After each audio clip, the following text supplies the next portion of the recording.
I want you to hear my opening statement. This is the most important election of your lifetime. And whether you like Hillary Rodham Clinton or Donald J. Trump doesn't matter.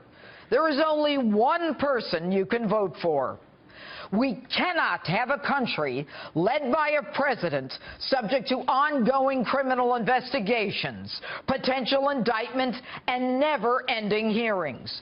We cannot have a president under that level of scrutiny that inevitably leads to even more questions and more investigations. And irrespective of what happens to her, whether she's indicted or even guilty, it doesn't matter. Her guilt is a moot point. She cannot take the Oval Office. Now, in any other business, when the head of a corporation is plagued by scandal, that person steps down and is replaced because the board knows a business cannot succeed without respect and authority. How do you think the world is going to look at the United States when a woman under federal criminal investigation, who's lied repeatedly to the American people, is elected? Do you think they'll take her at her word? How many countries already own her through the Clinton Family Charitable Foundation, which was used to raise a minimum of $100 million just for her husband, Bill? How many countries like Morocco own her because they gave $12 million for 5 minutes with Bill? Just think. We can have our own world joke, like Bunga Bunga Prime Minister Berlusconi under constant investigation while in office and then sentenced to prison. Why, when just this week we are faced with threats of a cyber attack on Election Day, not to mention the constant threat of another terror attack on U.S. soil, when Obamacare premiums in some states are higher than mortgages, would we put someone in the job who is distracted and not focused, not to mention a little woozy? We need a commander-in-chief focused on daily briefings, not one who, along with her staff, is worried about her and her spouse's investigation and what leverage can be used to shut that investigation down, worried about what vulnerabilities they have or whether they are being blackmailed or extorted. The only winners there are the blackmailers and the president. We are the pawns in a case like that. You and I are the ones who would pay the price.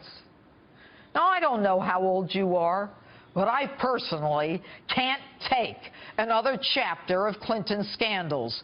The Rose Law Firm, Cattle Futures, Travelgate, Monica-gate, the McDougalls, a husband and a wife, both of whom would rather go to jail than testify against the Clintons, and people dying of all kinds of things along the way. Impeachment. And folks, I haven't even gotten to the 21st century. The woman has a propensity to lie about anything and to forget virtually everything.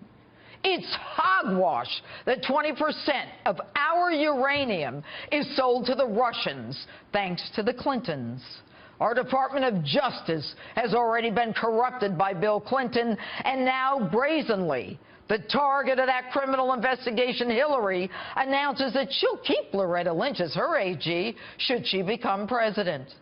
And if you are tired of this cesspool of corruptibles and visits from the ghosts of the Clintons' past, then you simply don't have a choice. She is a woman guilty of bad judgment over and over. What makes you think her judgment is going to get better, or that she's going to work for you, or even think about you with the sword of justice at her throat? Guilty or not guilty, she is a woman who is neither capable nor worthy of leading our great nation. And if you think it's time we hire a person for the Oval Office who is proud of America, who believes in law and order, who believes that our vets take priority over illegal immigrants, that open borders present a danger to us, that it's time to make fair trade deals, who sees us as a sovereign nation, who is proud of us and our American history, who will work on making us rich instead of herself or her family, then it's time to vote for the person who believes in the Constitution, the only one who will bring change, who is willing to roll up his sleeves, who will put in the time, has both the energy and the clarity, the one who doesn't give a darn about political correctness, the one who knows how to create jobs, and yes, the one who wants to make America great again. You've got 72 hours. It's up to you. And that's my open. Tell me what you think on my Facebook page or Twitter, #Judge Jeanine.